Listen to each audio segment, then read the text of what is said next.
шамал төбеге түсірейік та онда. Немен түсіреді ғой.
Так, полигондық модельді жалғастырамыз. Тағы да курс берем.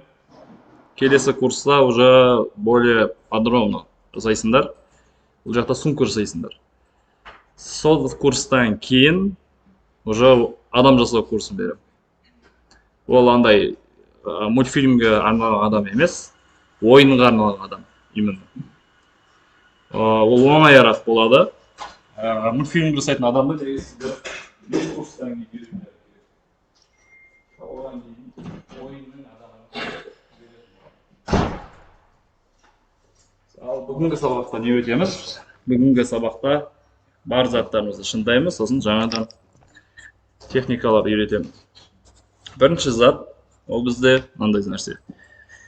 Біз кеше сабақта болғандар біледі, біз әрқашанда не істейміз? Памятті үнемдеуіміз керек. Ja, кеше неде дизайн паттернда айттым. Ол деген сөз, осы 3D Max'тың ішінде болсын, любой программада памятті үнемдеуге тырысуымыз керек. Мүмкін дегенше. Мысалға делік, мына сфераны жасадым. Так. Давайте бұны аптайсайық, бұны. Бокс жасайық. Я бокс жасадым.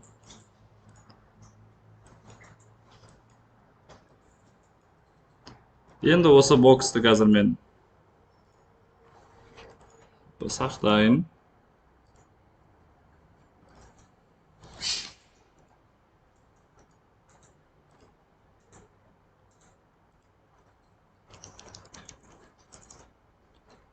Так, бірде қойайын. Одан кейін өшірейін да.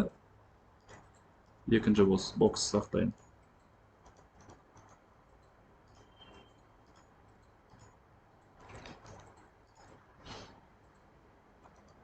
Енді. Так, ладно, қазір. Сақтамау керек, бұны экспорттау керек. Экспорт. Или... давайте. Осыны мен қазір қайтадан сақтаймын. Convert to editable poly. Бір.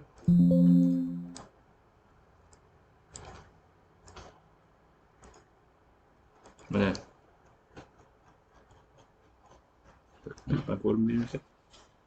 Қарасақ, бірінші файлымыз 35 мегабайт, екінші файлымыз 624 килобайт. Алайда екеуі де 4:3. Неге?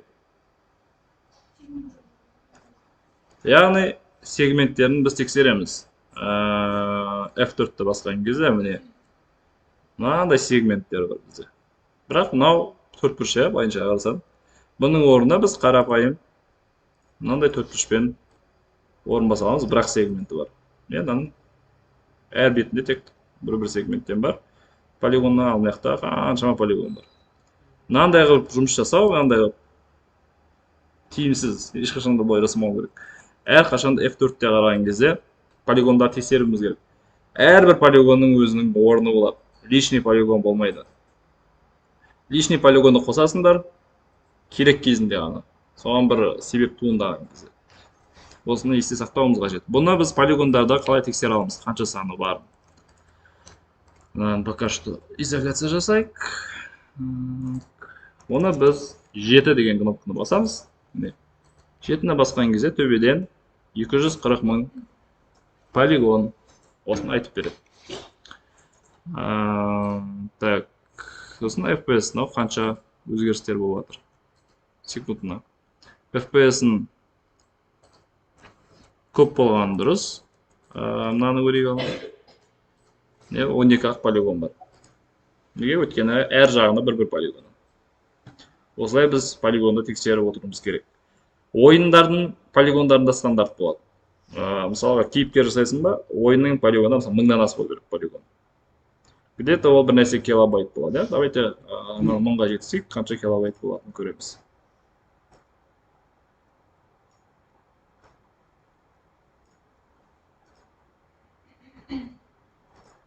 Мың 40, мысалы, 1000-нан аспау керек, давай.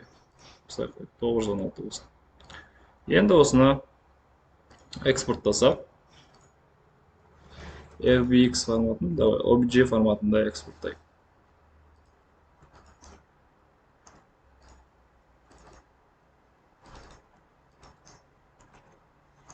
Что произошло?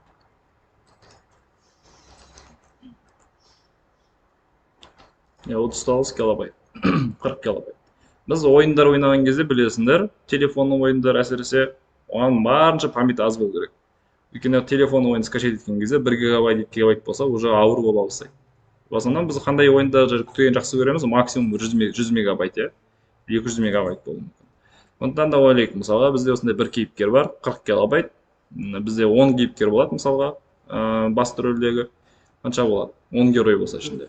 400 килобайт болады, сосын ішінде әртүрлі солдаттар болады, второстепенный персонаждар төбелесетін. Мысалы, шайқасатын. Біздің ойында сондай болады.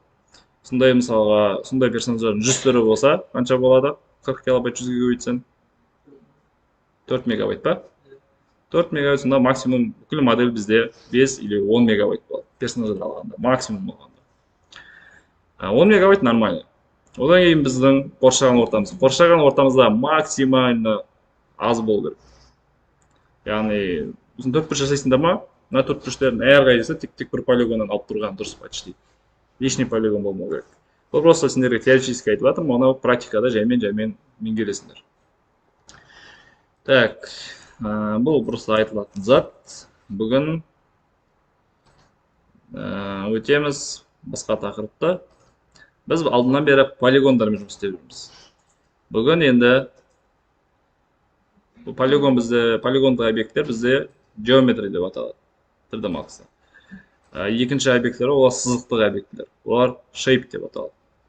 Shape деген фигура, Shape-ға кіреміз. Ішіне ашқан кезде мынандай бізде spline'дар бар. Spline деген жаттап алыңдар. Spline деп, ана полигон болса, геометрияның құрылымы, shape-тардың құрылымы spline'дар болады. Spline деген сызықтар, нүктелермен.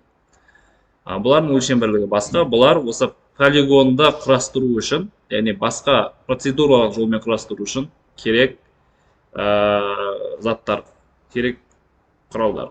Мысалға, бірінші rectangle алайық. Rectangle деген бізде 4:1. Circle алайық. Ellipse бар, Olmasa арка дейді. Енді осы заттарда біз полигонға айналдырамыз. Ненің көмегімен? Әрине, модификаторлардың көмегімен. Бұна именно сплайндарды алған кезде, мына жердегі модификаторлардың барлығы, мыналардың бәрі сплайндарға арналған модификатор болып келеді. Енді осыған біз қалай полигонға айналдыра аламыз осыны. Так, іздейік бізде бір модификатор болу еді. Соны тапсақ табайық. Таппасақ, surface деген бізде модификатор бар. Болды, міне. Енді осыны біз editable polyға айналдырамыз. Қараңдар. Біз егерде, мысалы, бағана бокс жасадық қой. Бокстың мына жердегі базовый настройкалары бар.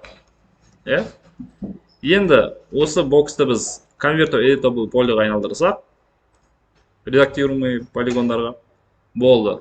Осыдан кейін біз оны артқа қайтара алмаймыз. Сондықтан абай болу керек. Егер де біз артқа қайтарғымыз келсе, қауіпсіздендіру үшін не істейміз? Арнайы edit poly деген модификатор бар. Міне. Дәл соның функцияларына ұқсайды, 100% емес, 80-90% функцияларын өзінде иеленеді. Сөйтеміз да осыны аламыз. Мысалы, полигон жасай береміз. Былайынан. Или давай, былайынан жасайық. Соны жасай береміз. Алайда, мына заттар бізге ұнамай қалды, бізге бағанаға ең басындағы параметрлерді қайту керек. Не істейміз? Мынаны көзді жұмғыза саламыз. Немесе мынаны өшірте саламыз. Болды. Осындай қызық заттар бар ішінде. Айла деп айтады ғой, хитросты. Енді мынаған surface'ті қолдандық, ары қарай edit poly'ді қолданамыз. Так. Қызық екен, қандай сызықтар пайда болып кетті. Surface'те, значит, неше топология болып тұр.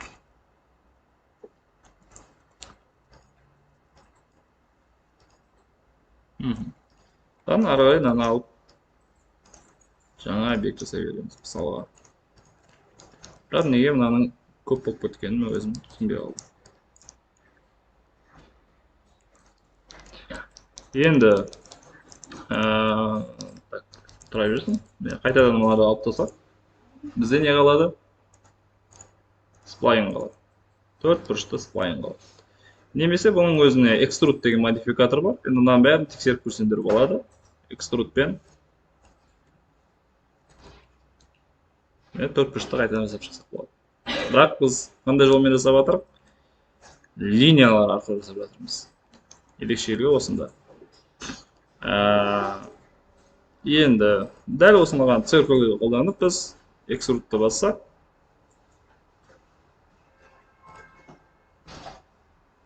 бізге мынандай цилиндр жасап береді. Мына қараңдар. Segments дейді, amount дейді, amount ұзындығы, capstart, capend. Capend'ті алып тастасақ, үсті ашық қалды. Сосын бұған не қолданамыз? Shell модификаторын қолдансақ, все, бізде оболочка пайда болады. Ішке қарай. Міне, бір карандаш, ручка салатын пенал жасап берді. Так, circle. Circle'ның ішінде не бар екен? Circle'ның ішінде 3 параметр болады. Любой линияда 3 параметр болады. Rendering, interpolation, біздің параметрлер. Rendering деген ол белгілі бір зат, оны қазір көрсетемін. Так, не бар екен мына жерде? Ладно. Мынаның бәрін алып өшіріп тастайық, бізде осындай қалады. Ондай заттар өте көп сплайндардың ішінде. Так. Міне, жұлдыз. Мынандай жұлдыз жасасақ болады. Параметрлеріне кіреміз. Жұлдыздарын санын көйтеміз, бұрыштарын. Бұрыш. Неге ұқсап кетті? Нарутоның сирек екені, Яғни осылай жасай береміз. Жұлдызда мынандай сүйрекендер де бар, өйтіп майыстыратын. Осылай неше түрлі фантазиямыздың заттарын жасай береміз. Міне, неге ұсақ кетті? Қазір біз атомды жасайдық. Екінші филатор. Мынандай мен мысалы мынау заттарды мен өзім білмеймін. Өйстіп эксперименттер жасай берсек болады. Неше түрлі қызық. Енді осыған біз не істей аламыз? Экструдты қолданып. Қақпаға жабылмайды екен. Осындай затты қолдана аламыз. Енді тағы бір қызық зат. Біз бұны бізге осындай дәл осындай фигура бойынша, бірақ не керек? Бізге керек болды мысалға білезік керек болды, қолға резинка керек болды. Сым керек болды. Сол үшін не істей аламыз? Біз Enable in Viewport деген кнопканы басамыз. Бізде мынандай полигональный объект пайда болады. Қараңдар, рендер деген зат бар төбеде. Егерде біз рендерді басатын болсақ, опа, бұған жарық керек екен, рендерді ауыстырайын. R0-те тұр, Scanline рендер. Scanline рендер арқылы біз жылдам көре аламыз. Басқан кезде рендерден бізде мына объектілер. Біз viewporттағына қостық қой. Ладно. R0-те тұра берсін. Рендер жасаған кезде міне бізде линия көрініп тұр. Мыналар көрінбейді неге? Өйткені Enable in Viewport деген, яғни рендер деген оларда галочка жоқ. Viewport деген именно біз viewportта көре аламыз мына жерде. Viewport деген мынау біздің сахнамыз. Рендер деген ол жағын соңында рендер жасаймыз ғой, финальный обработка. Сол бізде рендер деп атады. Ол жақта шайнектің суреті тұр, найзағаймен бірге, тоқпен. Енді біз бұның қараңдар қалыңдығын көбейте аламыз. Одан кейін жақтарын көбейте аламыз. Мына жерде 12 жақ бар. 3 жаққа қойып тастап, міне қатты болып қалды. Бұрыштары қай жаққа айналып тұру керек? Қай бағытқа айналу керек? Соны көбейте аламыз. Пока что сендерге керегі осы. Мынаны былай қояйық. Қосылып тұрсын.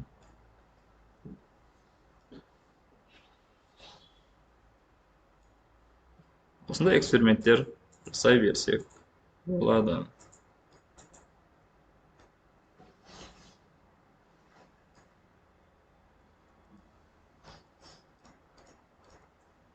Мынаны осылай қоямыз да, и ортасына мына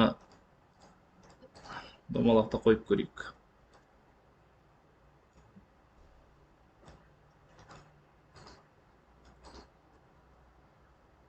И мынаны аламыз да, бірінші рет бұндай істеп жатырмын. Идея туып кетті жаңа. Енді оның үшін attach деген нәрсе болу керек. Бұяқта жоқ екен, қараңдар. Қызық нәрсе бар да. Біз бағана editable полиға айналдырдық қой. Полигондық объекттерді. Дәл солай, осы сплайндар, мыналар қазір пока что простой объекттер, базовый объекттер. Біз осына editable splineға айналдыра аламыз. Мышканы оң жағын басам, convert to editable spline. Басамын, все, сплайнға айналып кетті. Либо бұяқта edit spline деген болуы мүмкін. Бар екен. Осыны аламын, и қарасындар, міне, мен өзгерт аламын. Сплайндарды айнан. Сөйтеміз да attach'ты мынаған басамыз, яғни мына шеңберді екеуін бір объект ретінде қалдырамыз. Енді модификатор қолданып көрейік. Так.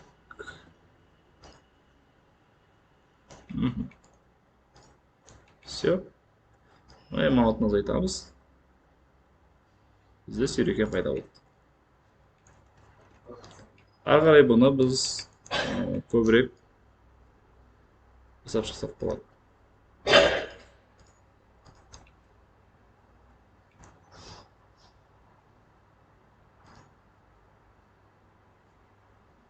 Енді мына топологиясы дұрыс емес. Өйткені мынандай болмау керек, білесіңдер оны. Қазір edit полимен ашатын болсам, мынандай болған дұрыс емес. Әрқайсы біз білетіндей не болу керек? Төртбұрышта болу керек әр полигон. Давайте көрейін, мен бірінші рет істеп көрейін деп жатырмын, бірақ ондай инструмент барын білетін. Топология. Где-то 1000-ға қояйық. 1000-ға істей аламын екен, или 500-ге қойып көрейікші. Бұрыштары сақталып отыру керек.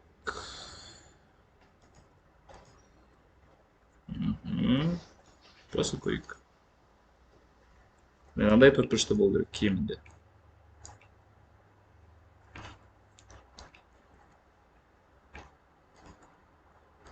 Мына аяғы дұрыс болмай қалыпты, бұны жөндей саламыз.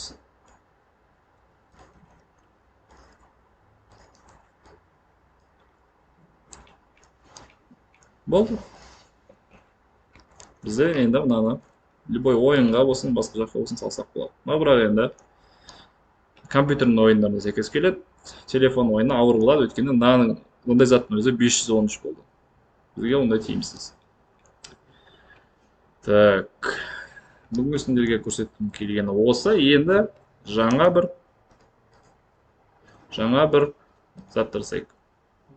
Біз не жасаймыз? Күная басқа уақыт келеді. Қазір біз жасаймыз құмыра. Давайте интернет бар ма екен? Просто бұл не үшін керек, қараңдар. Біз барлық затты полигондық модельдеу режимімен жасай бере аламыз, әдістермен, алайда кейбір затты басқа әдістермен жасау керек болады. Неге? Өткенде білесіңдер, біз жасадық нені? Сабақтың үстінде. Ваза жасадық, е? Ваза жасадық, давайте вазаның суреті деп қалдым екен. Қалмаған сияқты. Ну ладно, ваза примерно түсінікті ғой. Енді қараңдар, мен аламда осы линия. Линия деген біздің мынандай зат. Бүйтіп сыза бересің, бірақ соңында маған қосылған кезде ғана ол бір зат ретінде бекітіледі. Модификаторға кірем. Яқтан жаңағы нені іздеймін? Экструд мысалға, я? Экструд.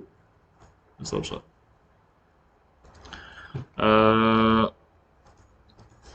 Біздегі зат. Тағы қызық зат бар. Ол бізде, егер жылдам жұмыс істеген кезде X деген кнопканы басасыңдар, бізде мынандай жазу шығады. Үш жерде бүкіл инструменттер бар. Мен ақтан басып іздеп отқанша сразу не істеймін? Экструд деймін да. Мынаны таңдай саламын. Көрейік, істеле ме екен? Істеледі екен. Так, енді біз жасаймыз құмыраны или ваза болсын. Қайсысын таңдайсыңдар? Ладно. Бірінші құмыраны жасайық онда. Мен аламын, мына орта нүктеге апарамын. Құмыра бізде қалай болады? Обязательно оның бір асты болады, дұрыс па? Көтереміз былайынан. Сосын былайынан, былайынан, былайынан, былайынан. Былайынан, мен просто көресіңдер, не үшін былай істеп жатқанымды. Былайынан болсын. Так, үшін сосын жабық қыла салам. Ладно. Бізде мынандай зат пайда болды. Енді осыған біз қолданамыз lace деген модификатор. Енді бізде құбыжық пайда болды. Осыны енді жөндейміз. Так, x, y, z. Y бойынша true керек дұрыс екен. Минимальный дейміз. Болды, минимальный жақсылығын шығарады. Align. Мынау біздің құмыраға әлі толық ұқсаған жоқ. Неге? Біз наяқтан линиядан өзгертеміз. Модификаторын ашамыз. Енді қараңдар, мына жерде пробирканың суреті бар. Пробирканы біз басқан кезде линияның ішінде тұрамыз, алайда оның үстінде қолданылған модификаторларды біз сразу көріп тұрып қолдана береміз результатын. Егер мынау пробирка болмаса, міне линияда көрінбейді, бірақ үстін лейсқа ауысқан кезде ғана көре аламыз. Алайда бұл уақытта біз уже оны өзгерте алмаймыз. Бізге өзгертіп те көру үшін, екеуін де істеу үшін біз линияға кіреміз, вертексті басамыз и пробирканы басамыз. Құмыраны былай қарайық. Давайте екеуін бірге апарайық. Просто құмыраның несін қалыппын, құмыраның былай болу керек, Слай ма, олмай ма?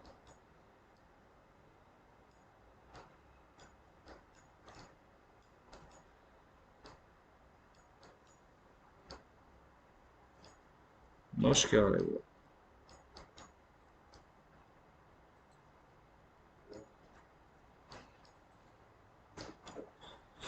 Давайте ерінбей құмыраны іздейік. Әрқашанда референсқа қарап отыруымыз керек. Бізге мынандай құмыра керек. Мынандай құмыра керек. Значит, бұның астын біз дұрыс келтірген жоқпыз. Былай қарай түсіреміз. Былай қарай түсіреміз и былай қарай саламыз.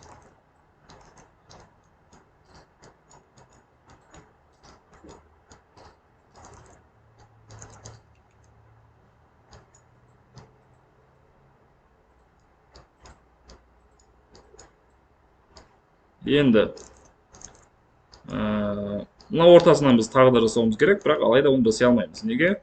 Өйткені бізде мына жерде ұстайтын нүкте жоқ.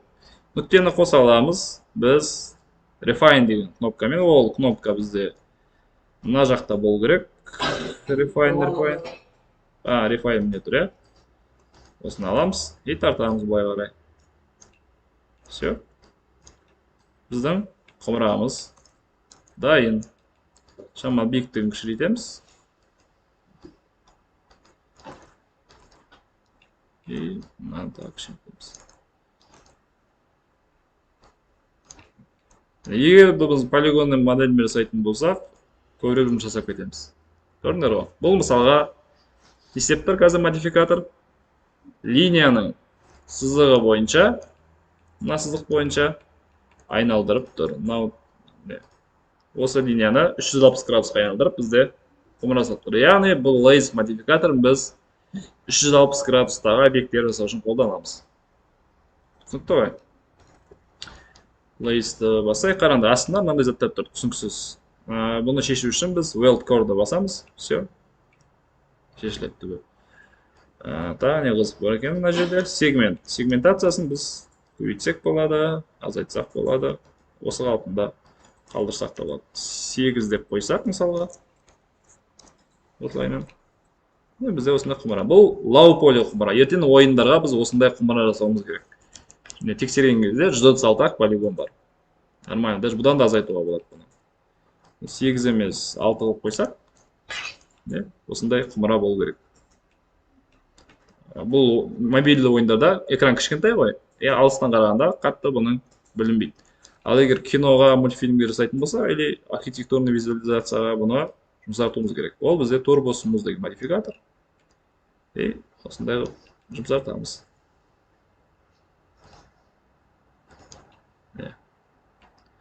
Сосын ары қарай біз Shell модификаторын берсек болады. Shell деген бізде бағанағы оболочка.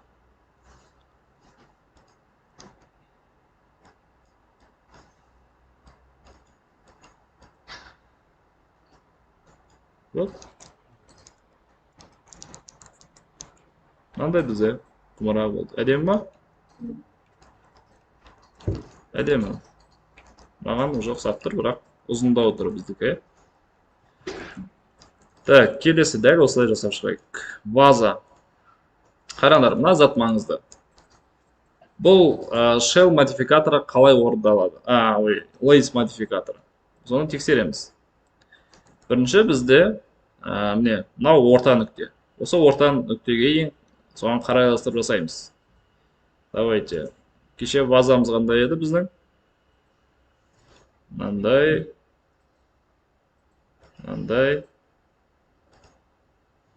Осындай ме еді? Осындай тұғын.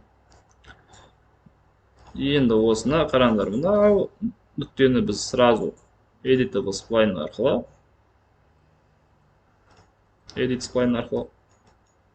жердегі Y бағыты бойынша нөлге қоямыз. Даже мына екеуінің бағытын бірдей қылып қойсақ та болады. Z бойынша бірдей екен. Ладно. Енді болды. Shell модификаторын, Layers модификаторын қолданамыз. Сосын минимальный басамыз и бізде мынандай пайда болды. Одан кейін не істейміз? Турбосымызды қолданамыз, isolate display и shell'ді қолданамыз.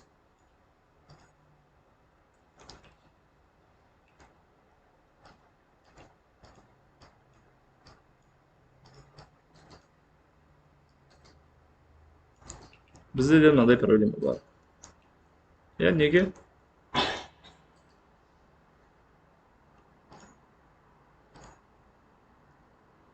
Еще бізде пустой болып қалды. Өйткені айналдырған кезде осы жерге дейін ғана айналдырады. Оның орнына біз былай қылсақ болады еді. Так, vertex. Былай қойсақ болмайды. Өткендегідей проблема шығар. Бележіңішке болып қалады, дұрыс айтасыз. Бұны кейін іс барысында шешсек болады. Мынаны алып тастаймыз. Мына жерде өшіреміз да қосып жібереміз. Ол үшін lace кетті, edit poly. Өткендегі сендер көрсеттім ғой, сол бойынша істеп шығамыз. Так, мынау. Yok, көрінбей тұр.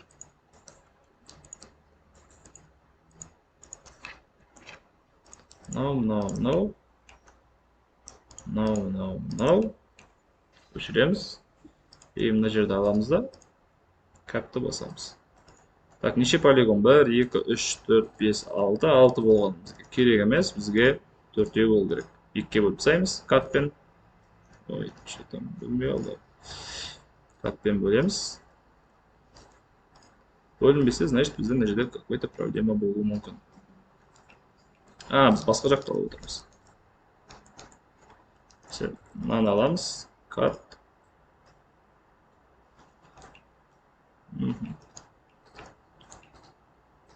Так, қызық. Мынаны өшірген кезде бізде асты өшіріп кетті. Өткендегі проблема қайттан жолыққа. Алдында қалай шешіп еді? Кім видеоны көрді? Қалай? Жоқ, одан кейін видео түсіріп жібердім ғой. Сол видеода осының шешімі бар еді.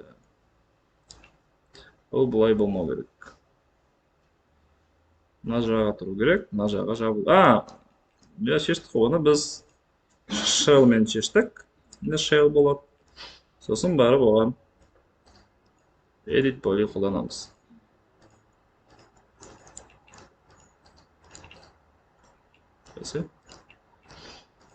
Мынаны өшіреміз. Мынаны аламыз. Cap. И ортасын 2-ге бөлеміз. Яғни shell'дан кейін барып жасау керек. Сол кезде бізде асты да қалады, үсті де қалады. Turbo smooth. И все. Iteration деген болады. Бізде turbo smooth бізде жұмсартады. Яғни, қалай айтсам болады. Рекурсия бойынша жұмсартады. Егер де 4 полигон болса, оны нешеге бөледі? 4-ге бөледі, сонда 1, 2, 3, 4. Бір полигон болса, 4 полигон пайда болады. Түсінікті ғой, 4 есе жұмсартады. 4-те болса, ішіне қанша пайда болады тағы? 16 пайда болады. Рекурсия бойынша. Былайынан қойық. Iteration үшеу. Егер де шынымен алып қарайтын болса, бізде мынаншама полигон бар. Бұл бізге, мысалға, архитектурный визуализацияға сәйкес келеді. 12 мың, осындай көбейе берген сайын озуымыз тола береді. Келе сол үшін біздің ноутбугымыз көтермей қалады, тіпті макс. Осы сендерге көрсеткім келген. Келесі, давайте не жасаймыз? Алма жасап көрейік. Алманы іздейік.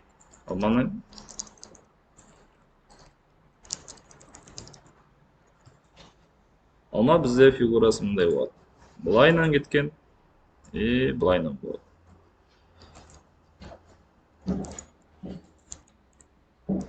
Былай қойық бірге.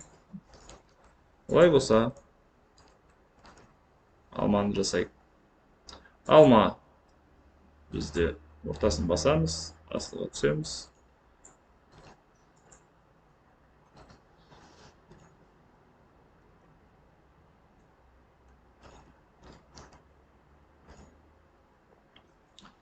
edit spline мына тұрсын, мына былай қарай болсын, иә. Енді қарасаңдар, міне бізде жаңағы қандай еді? Lace модификаторы, иә. Lace модификаторы қалай жұмыс жасайды бұл? Бұл мынау ортасындағы не деп айтады? Манипулятор бойынша жасайды. Pivot point бойынша. Минимальный лайк. Минималь десем былай қарай шығады. Центр десем былай қарай. Негізі центр бойынша істеу керек еді. Алайда біздікі істелмей тұр. Енді центрі қай жақта болады? Мына центрде болған кезде сол бойынша істейді. Біздің центріміз дәл ортада тұр. Былай жасаған кезде міне шығады. Бұл бізде мына axis деген ішінде болады. Axis'тен шығам. Болды, қолданылмайды. Так, қайтадан линияға кірейік. Линия емес, edit spline-ға, иә. Бізде мынандай шығып тұр. Ортасына жақындатамыз и до конца. Все. Түйісу керек. Lace.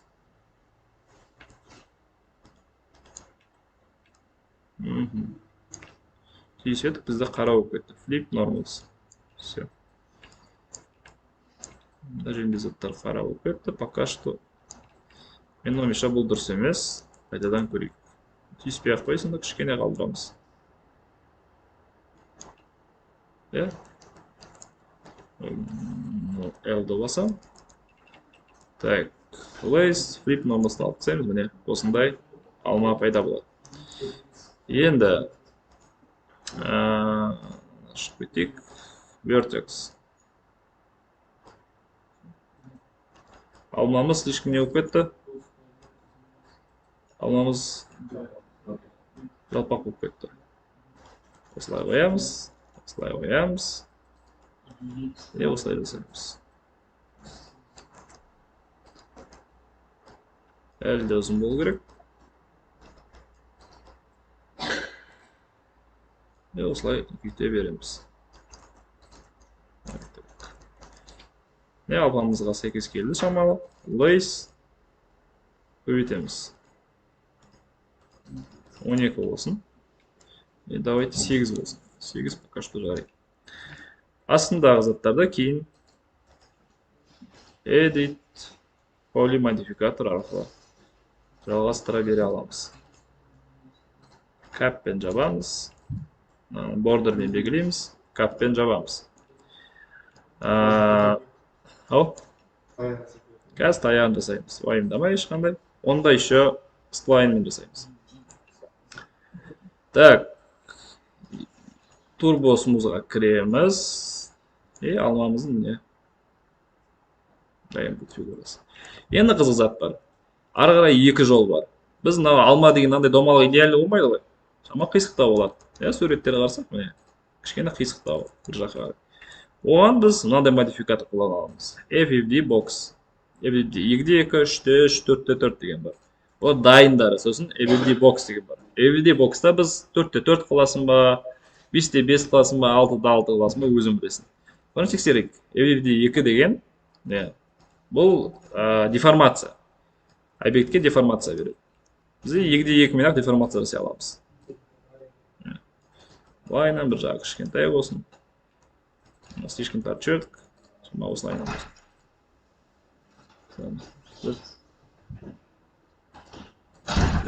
осылай істей аламыз. Бұл жақта сабақ болуы мүмкін, сондықтан да қазір сабақ болса, біз бұл жерде отыра алмаймыз. Біздің кабинетіміз емес өткен. Так, міне осылай деформация жасақ болады. Немесе FFD 2-ні өшіре тұрайын, көзді алып тастайым. FFD 3-те 3. 3-те 3-ті көрдіңдер ме уже? Көбірек контролінің нүктелері бар. Яғни басқару нүктелері бар. Уже лайнан. Кіттай өзгерістер енгізсек жетеді.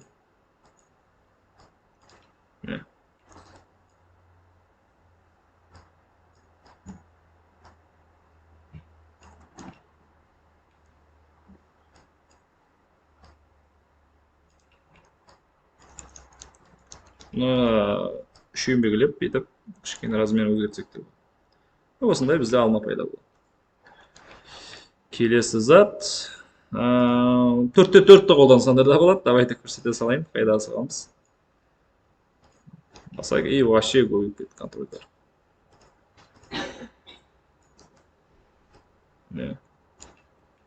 Былайынан, былайынан,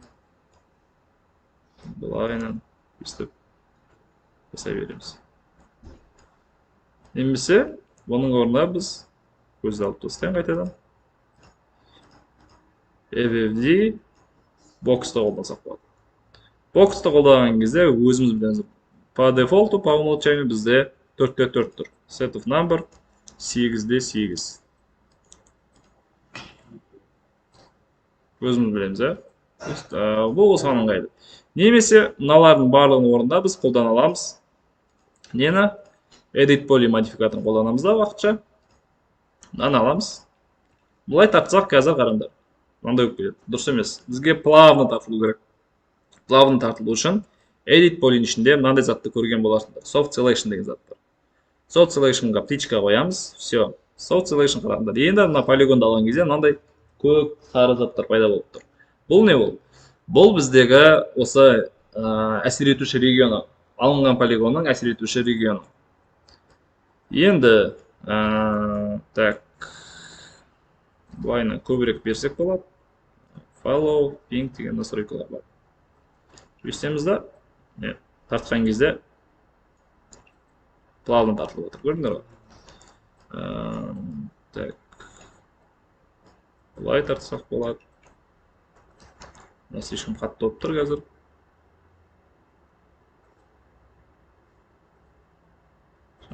Қаттылығын азайтайық. Осылай тартсақ болады. Осылай көтерсек болады. Ғана көтерейік қойын.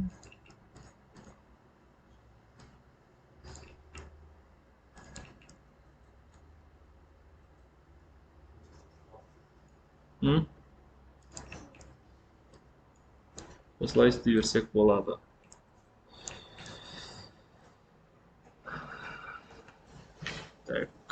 Көрдіңдер ғой? Екі жолы бар.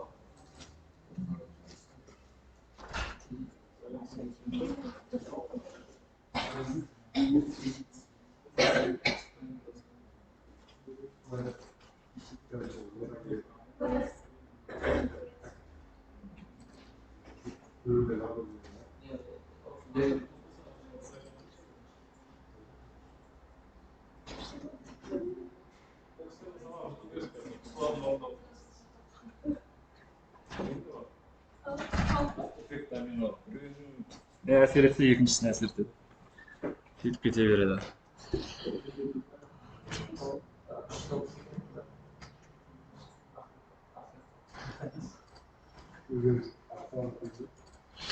Міне осылай алманың деформациясын жасай аламыз.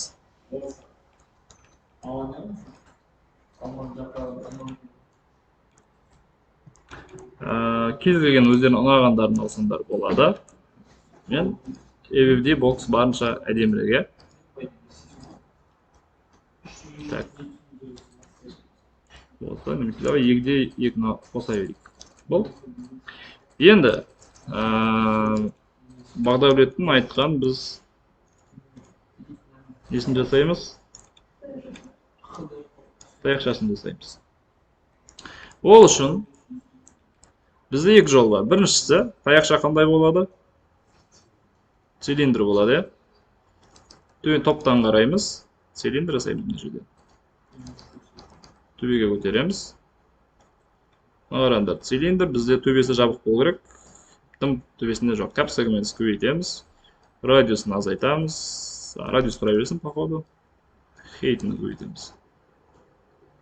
Енді осыған не істейміз? Bend модификаторын қолданамыз. И майыстырамыз. Болды. Ағашы дайын. Немесе жасыра салайық. Істейміз. Линия жасаймыз. Бұлайынан. Бұлайынан. Бұлайынан. Бұлайынан.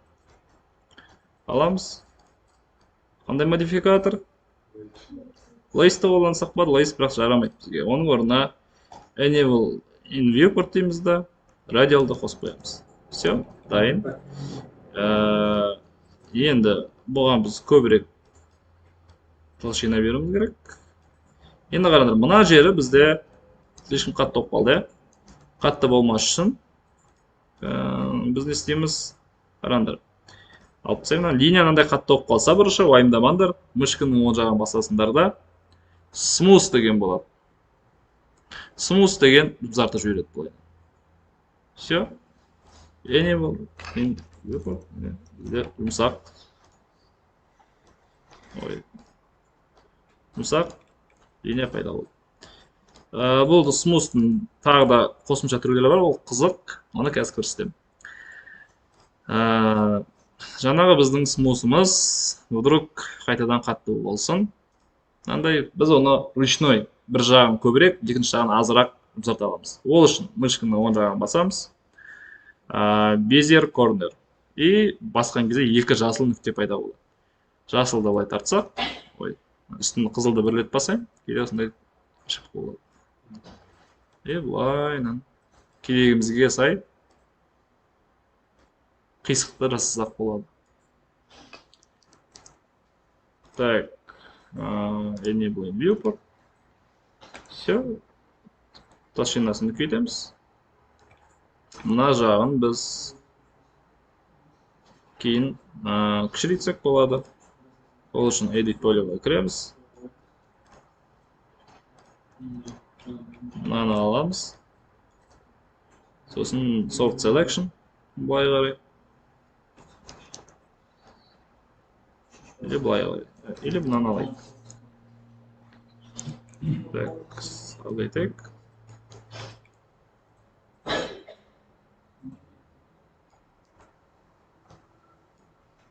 Болсын. Пысақ болады. Либо давайте сразу қарайық. Ағашы мақта бәрінде кішкентай болады екен, төбесі үлкенірек болады екен. Онда біз керісінше қаламыз. Vertexті алайық. Или Edge'ді алайық, мына жердегі бар.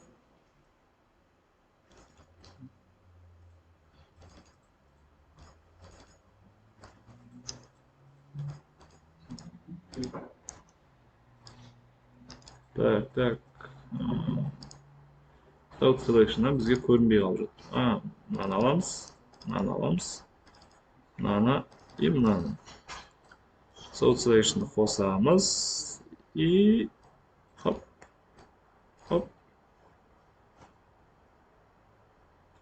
Так. Бізде grow деген болу керек. И тағы да көбірек деміз. Общем, бір кішірейтсек болады тағы да. И осы жаққа салып қоямыз. Все. Бізде алма дайын болды. Жапырағын істейміз ба? Давайте, жапырақтың түрі мынандай болады.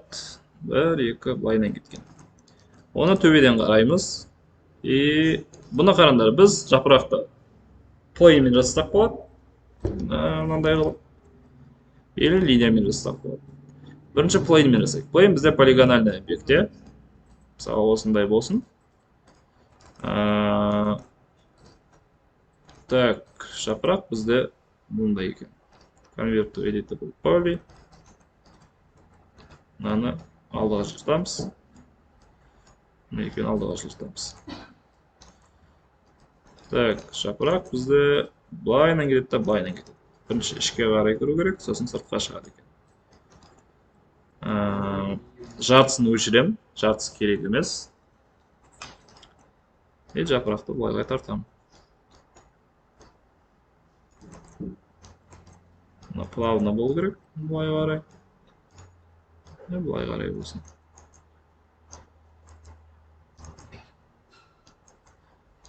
Егер дәл анық істегіміз келсе, бірдей қалып біз кейде референстер қолдануымыз керек болады. Так. Ішке қарай кіреді, и былайынан болады. Енді осыған біз Давайте мына жердегі бүкіл нүктелерді бірдей болу керек. Енді симметрия модификаторын қолданамыз. Симметрия деген бар ма мына жерде? Бар екен. X бағыты бойынша бар, Y бағыты бойынша бар. Тексерейік. Флипті басайық, и все. Так, жапыраққа толық ұқсаған жоқ. Қай жер ұқсаған жоқ?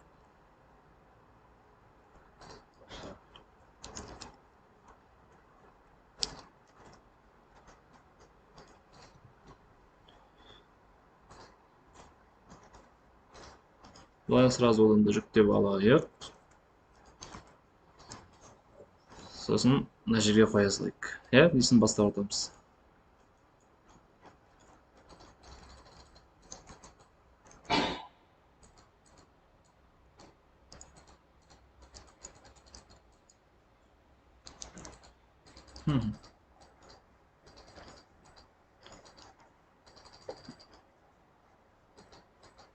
Бізге мына жартысын алсақ болды, былайынан. Де былай қарап отырып істейік. Так, мынау дұрыс емес. Мынау да болмау керек. Простой материал қолдансақ. Біздің жапырағымыз мына майысады екен. Былайынан. Енді жер қатты болып кетті, былайынан болуы керек. Енді жерде резко. Бізде не болады?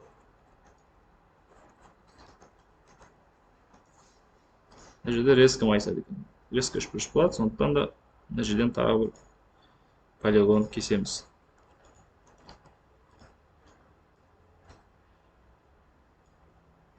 Так, мына жерде қараймыз, бізде үшбұрышты полигон қалып қойды. Үшбұрышты болмаған дұрыс, сондықтан дәл жақын жерге кесем да, мына бір эджді өшіріп тастаймын.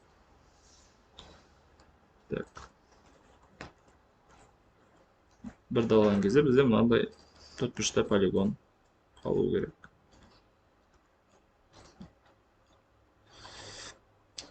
Примерно келтірген сияқтымыз. Енді осыны аламын да симметрияға апарған кезде бізде мынандай зат пайда болады. Қайтадан edit poly и мынаны үлкейтіп көреміз ба былайынан? Үлкейтпей-ақ қоямыз. Кішкене үлкейтейік.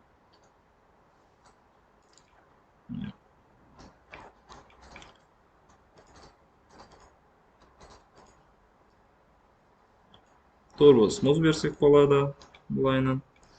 И не берсек болады? EVFD box берсек болады. EVFD 3-3 берейік.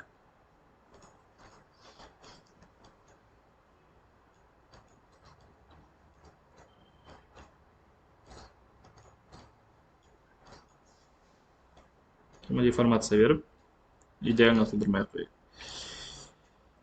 Так, енді мына жерге әкелейік.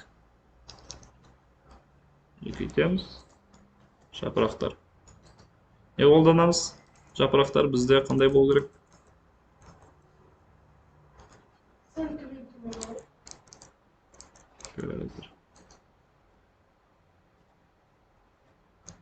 Біздің керек вообще. Все. Қайтадан алмамызды қарайық. Алманың жапырақтар қалай болып тұрады екен? Іші сабағы болады екен, иә? И майысып тұрады. Иіліп тұрады. Сол үшін біз оған бендті қолданамыз. Бенд бізге осындай ситуацияларда жақсы көмектесетін модификатор. Бізде Z бойынша емес, X бойынша болуы керек. Әрі қарай бендтің ішіне кірсек, Gizmo деген бар. Gizmo бойынша біз іріктестіре аламыз. Қай бағытта болу керек? Лимит бере аламыз. Так, лимит эффект. Қаншалықты майысу керек? Біз бағана ортасына майысып тұрды ғой. Ортасына майыспау керек бізге. Сондықтан да осыны іріктестіреміз. Lower limit дейді. Бұл не болды? Болды, осылай келтіреміз. Сөйтеміз да мына жерге Әкелеміз.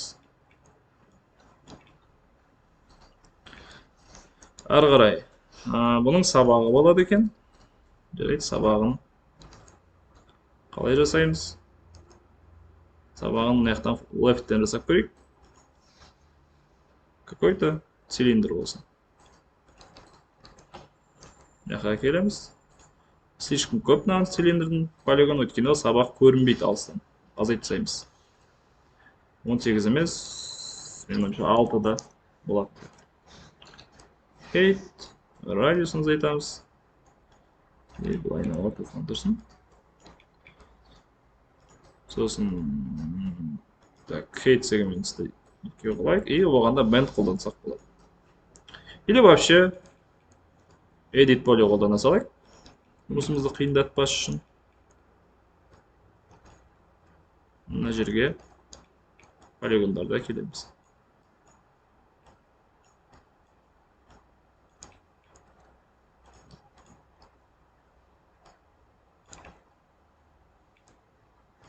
Қараймыз, мына жерде полигонда слишком болып тұр, и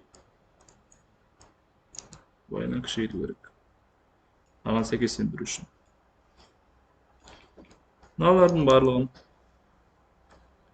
мына бағытта кішірейтеміз. Z пен Y бағытын. Мынаны да шамаға азайтайық бұлайынан. И мынаны вообще кішірейтсек бұлайынан. Так, енді осы екеуін группировать етеміз. Групп, не дейміз? Жапырақ. Жапырақ, нижний 0,1. Так, қалғандардың барлығын shiftпен көшіреміз да, бірақ копия емес, инстанс қыламыз. Неге? Дұрыс, молодец. Кеше біз дизайн паттернына өттік. Ссылаться ету, память беру. Инстанс деген, немесе референс, бұлар дәл осының копиялары, бірақ памяттен екеу бірдей орын алады. Мынаны өзгертсем, мыналар да өзгереді. Инстанс қойайық. Бұлайынан. Бұлайынан тұрсын. Бұлайынан тұрсын. Бұлардың барлығын біз астына қарай жібере аламыз. Шама төбеге шығу керек. И все. Мынаның барлығы идеальный болып қалды. Бірдей қазір бұны өзгертеміз. Бірінші текстурасын берейік. Текстураға бізде материал эдитор деген бар. Оны ашып көрген шығарсыңдар кеше курста. Материал эдитор. Ол бізде мына жақта болу керек. Так. Материал эдитор. Ішіне кіреміз. Андай бізде материалдар бар. Бұл бізде цвет беру үшін. Мен бірінші физикал материал деп алайық. Мынаның цветін біз жасылға айналдырсақ болады.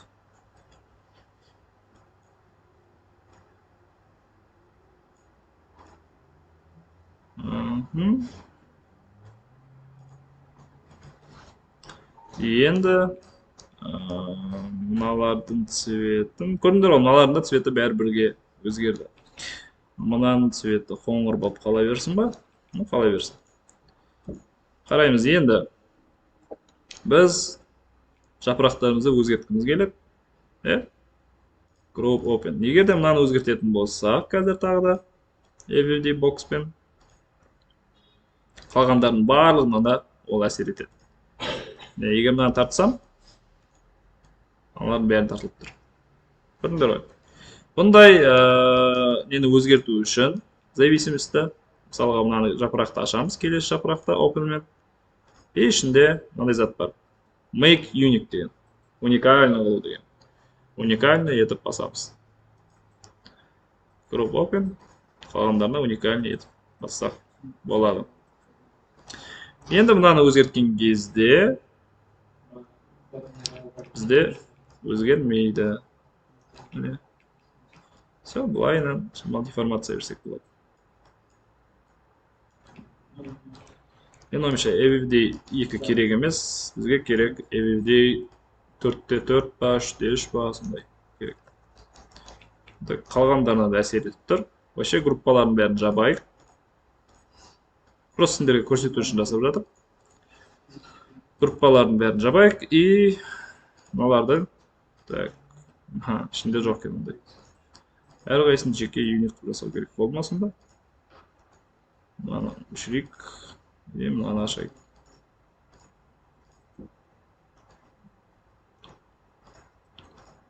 Так, group open. Жоқ, бірақ басқа сабақ.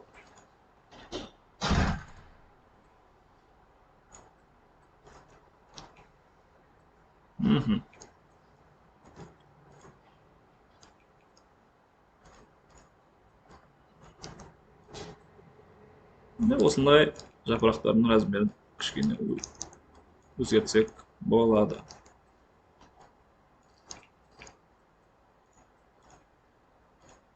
Evde 4.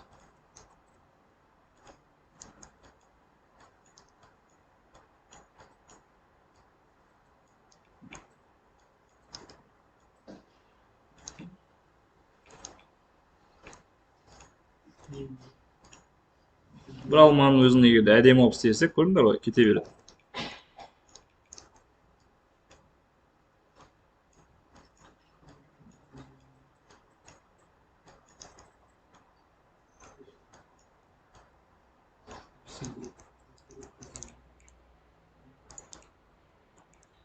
Енді мына ағаштары тимей тұр, ағаштарын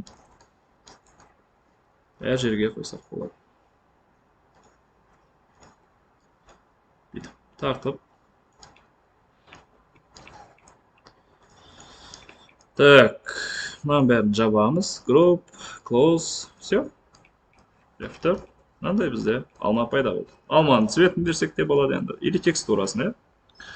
Давайте клик, Apple, texture. Все, мынаны алайық.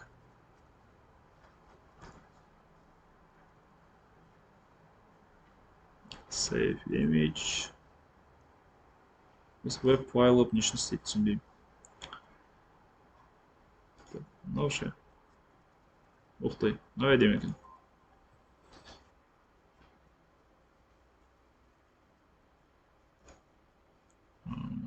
Download деген жерін көріп тұрсаңдар, айтыңдар.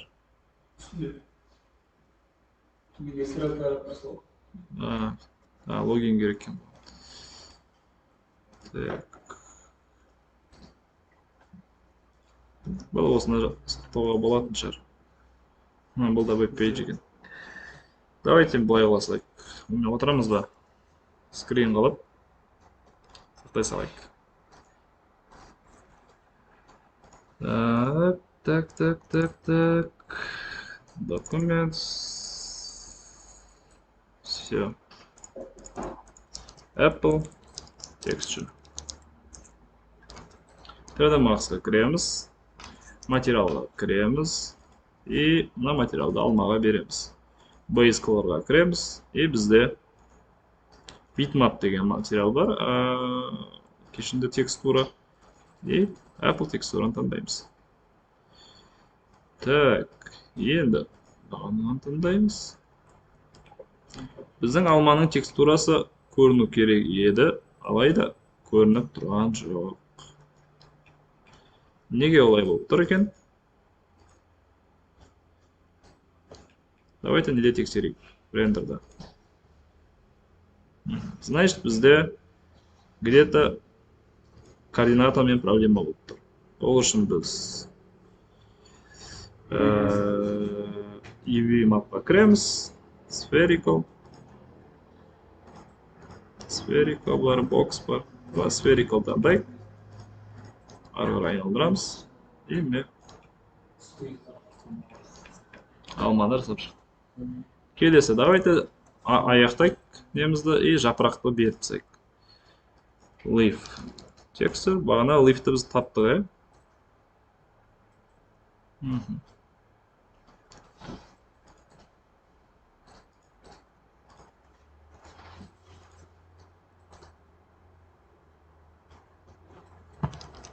Leaf texture дейді. Так, жапырағымыз маяқта тұр біздің. Міне, материал 27. Жапырақ деп қойсақ, я leaf деп қойсақ. Base color. басамыз bitmap и bizde керек leaf. Болды. Таяқшасы. Wood текстуру керек, ә?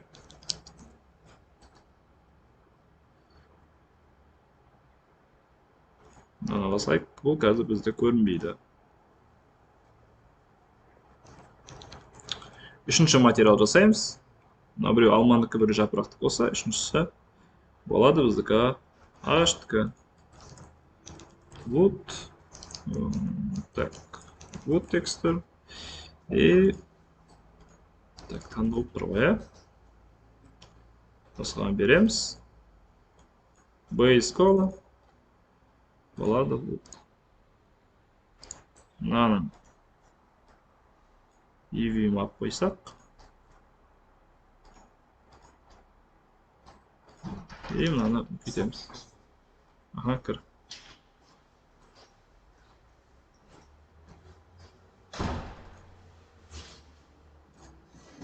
Болды, осылай болады. Әдемі? Дұрып сохранить етеміз. Енді вазаға саламыз қазір. Алмадик. Так. Не вазамыз тұр. Вазамызды үлкейтейік. И осы жерге алманы саламыз. Бізде алманы өйстіп копиямен жасап отырсақ болады.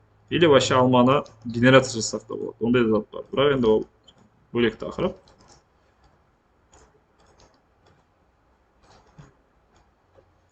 Былай болсын.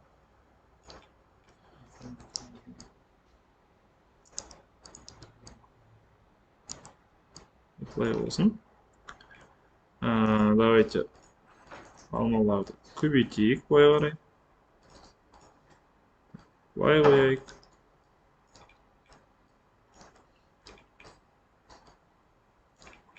Шыма былайына тұрсын, ә? Так, сыймай қалды, былай қояйық. Размерін кішірейтейік. Размері бәрікі бірдей болмағаны дұрыс, идеально.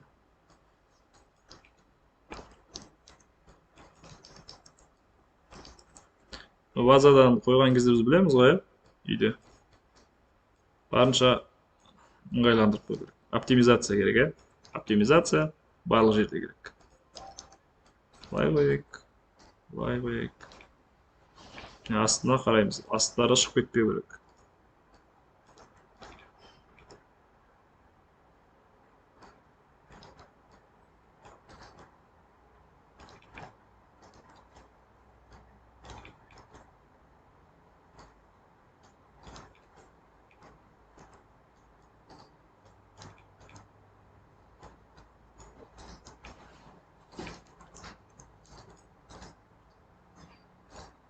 Alamız, kütemiz.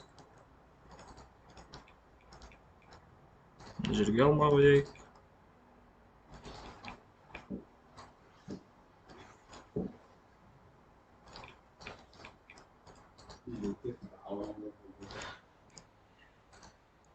Пока что. Кейін бананды да бәрін жасаймыз. Банан жасаймыз, жүзім жасаймыз. Так. Мен онша әдемілікке жоқпын. Былай әйтеуір ұрып жатырмыз. Өздерін? Фантазияға байланысты, мысалға. Техникасын үйреніп алсаңдар болды. Мен технический жағын көбірек білем. Шығармашылық жағын, творческий жағын, олар енді сендер қайғаласа жақсы алып шығасыңдар деп ойлаймын. Бізде осындай алмалардың жиында пайда болды. Мынаны аламыз. Давайте не деп алсақ болады. Ваза деген қалай аталады ағылшынша? Васа ма? Орыстар ұрлап екен шетелдің сөзіне. Бізге бір нойз керек какой-то. Ладно, былай қыламыз. Енді қызық. Керамический қыламыз ба? Әлде прозрачный қыламыз ба? Прозрачный, давайте текстурик.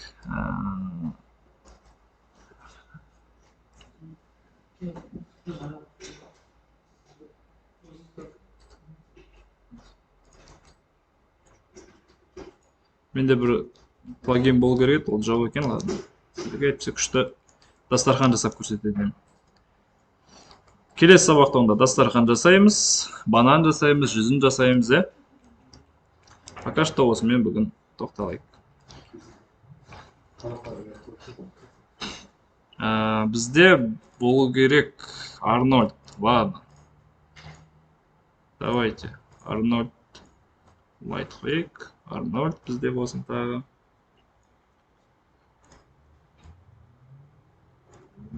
Қараңыздар, қазір жарық қоямыз. Жарық. Пока что осылай тұра берсін. Жарықтың түрлері болу керек еді.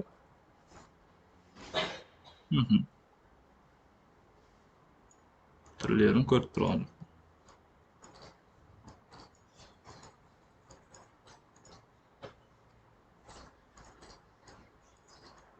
Shape, все.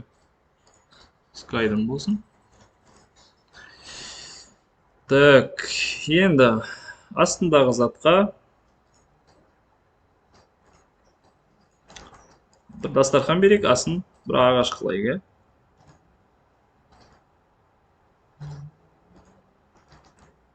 Осындай дастархан берейік.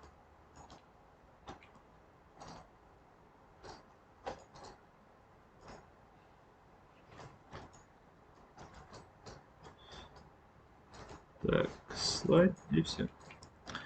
Дастархан. Не деп аталады орысша? Скатерть, скатерть. Ладно, өзінің дастарханның сурет жоқ екен. Болмайды екен, Скатерть.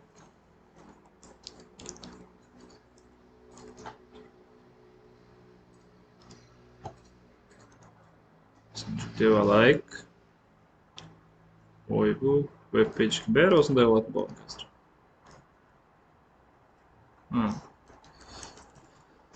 Скатерть. Тағы не керек бізге?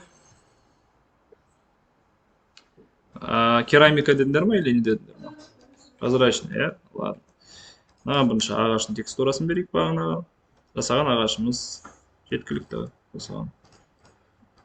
UV map деген материал модификатор бар. Ол бізге әдемі текстура жасауға көмектеседі.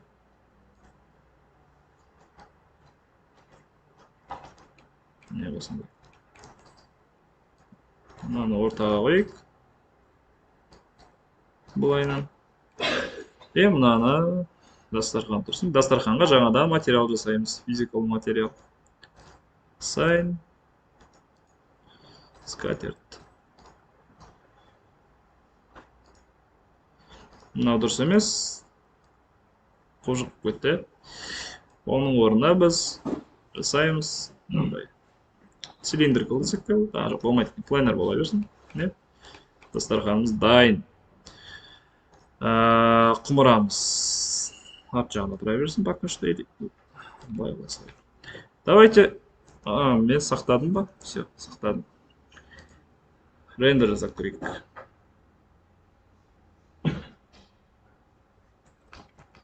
Біздің қарап отырсақ, мына жердегі Arnold Render View.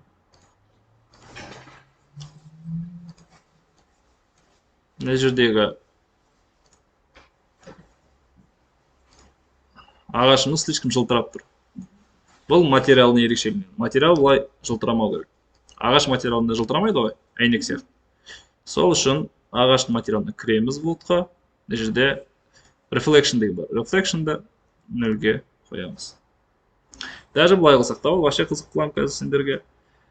Бір жерде бізде болу керек Emission bump материал. Bump материалына дәл осы материалды бере алам. И сол кезде бізде болады.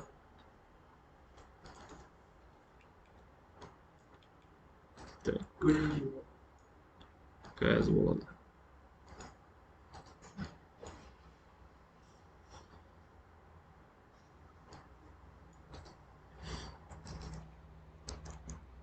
Color correction'ga қосайық.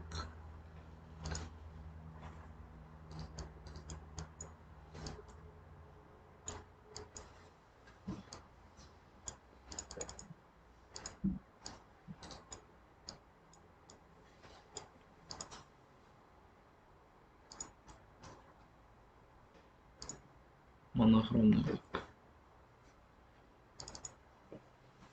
Мына жердегі бізде текстура, бағана бәмпті қостық.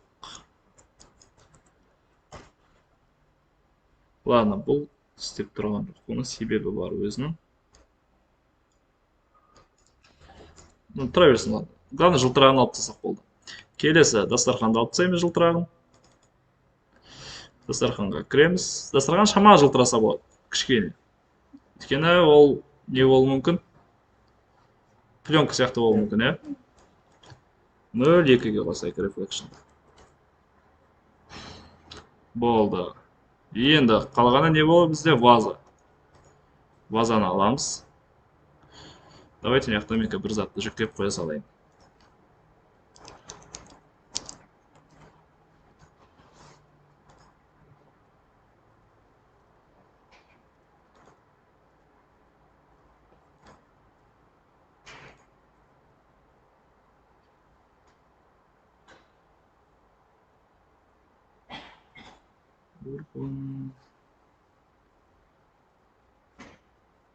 Кухняның несі бар ма?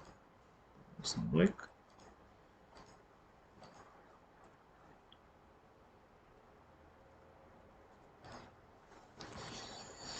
Так, енді біз жасаймыз.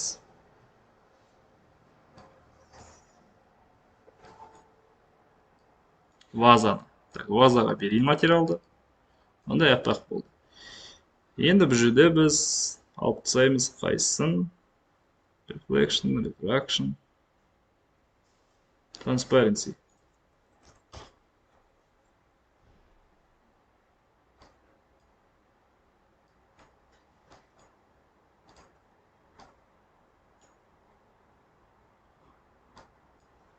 Жоқ, бізде болған жоқ ондай. Значит, transparency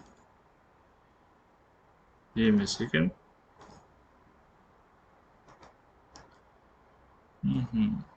Emission, Швейцин, фильм. Так, мұнда Арнольдтың материалын қолданайық.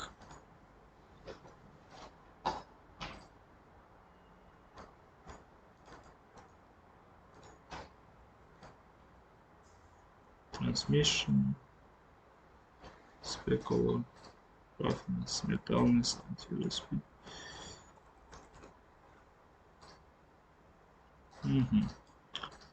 General.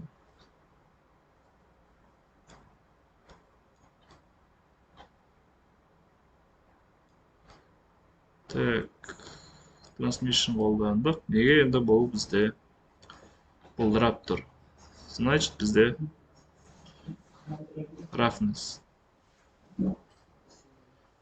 Сосын specular.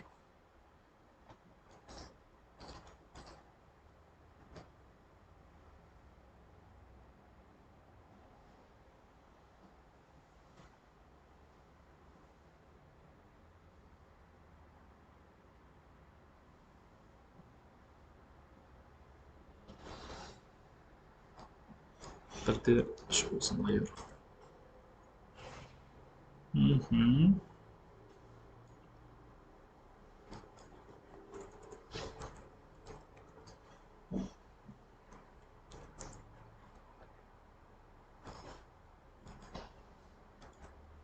Так, бізде готовый жоқ екен осы.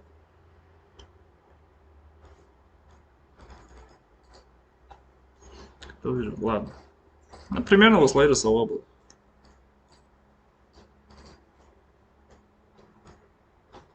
Бірақ бұдан да әдемі жасау үшін давайте тағы шықлайық. Roughness, спекулар не жерде бәсі? 0,4 болсын. Сосын roughness қосамыз, 0,2 болсын. 0,3 болсын. Шама бұлдыратып қоямыз. и 0,2 қылып тұра берсін.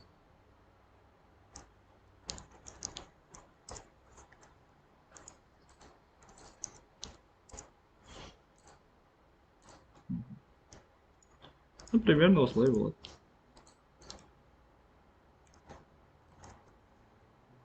Келесі зат істейтініміз, біз картинаны бұдан да әдемі қылғымыз келеді, сол үшін біз HDRI map береміз. HDRI деген ол бөлек айтылады, просто қазір сендерге көрсету үшін. Так, бізде бұл керек текстура.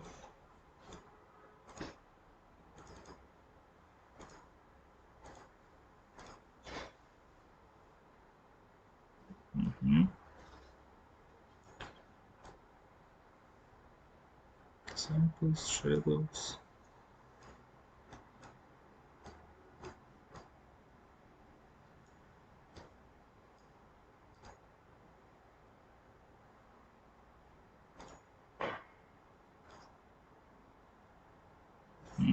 Angle емес бізге.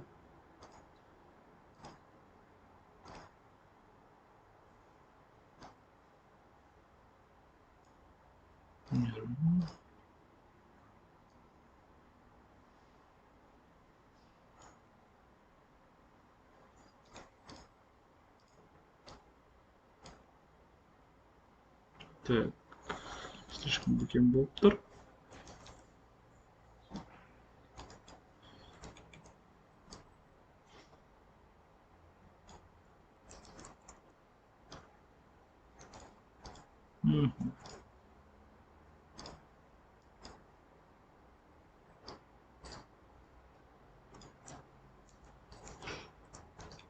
Сайтравис пока что. Текстурами ойнап көрейік. Ойнауға болатын болса.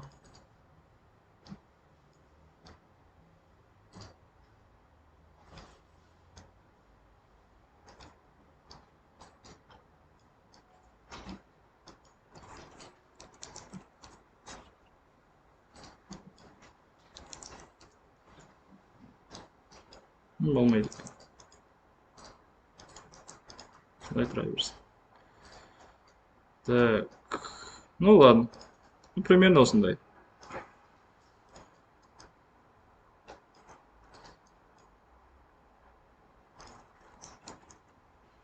Мынаны өшіреміз. Былай қояйық. Вазаға бір материал берген дұрыс болар еді. Керамика береміз осыған. Давайте керамика скачать етейік.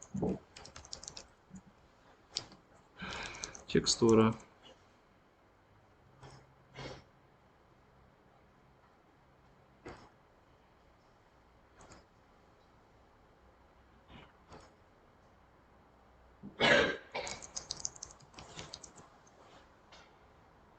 Или мынандай. Оның әдемірек.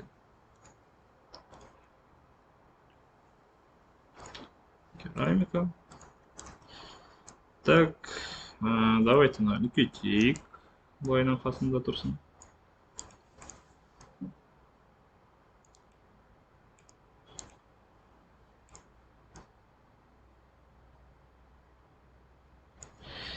Енді мына жерге қызыл зат істейік. Текстура. Текст жасаймыз. Былайынан.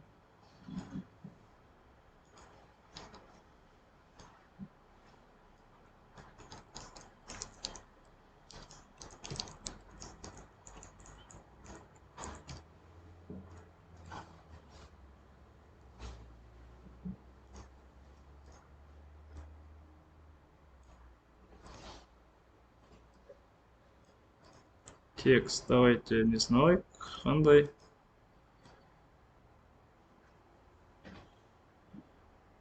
Шрифтта болу керек. Осыны таңдасақ та болады. Бұл текст бізде сплайн болып табылады. Ары қарай размерін кішірейтейік и мына жерге алып келеміз.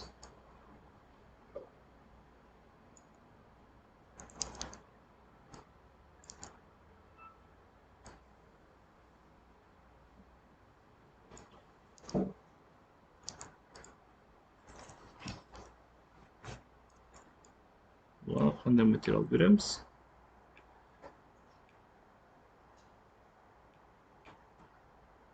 Так, бұған да ағашты бересіз ақ болады, бірақ шамалы өзгертеміз.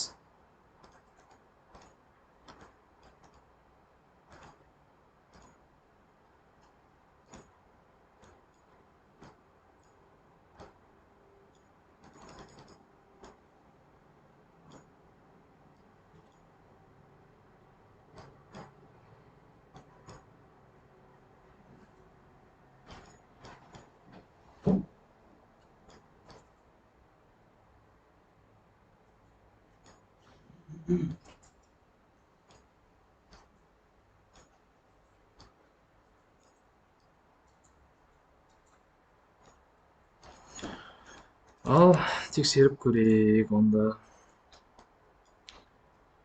Разрешение жақсыға қойайық.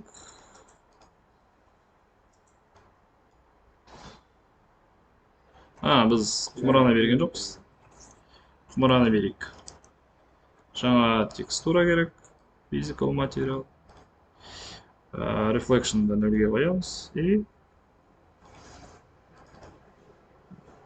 керамик.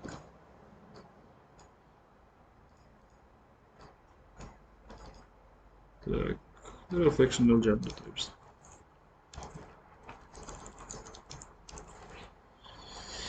Бұған да модификатор береміз. И UV-map. Simple spherical. Все.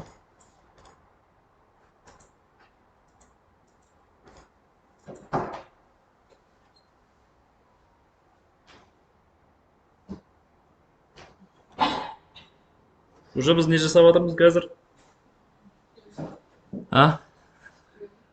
Енді жасап жатырмыз. Біз қазір визуализация, интерьер, экстерьердің дизайн жасап жатырмыз.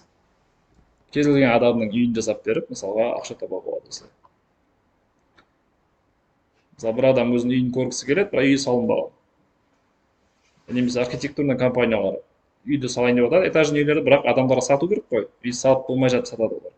Оларға үйдің несі визуализациясы керек болады. Сол кезде осындай интерьер дизайнерлар өстіп жасап береді. Реалистично, шын суреттен айырмашылығы болмайды.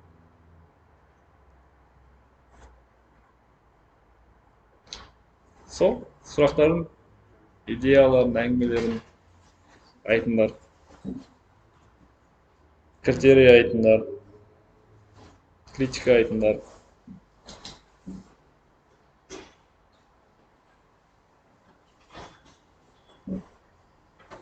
Так, олай болса, мынаны жабайық.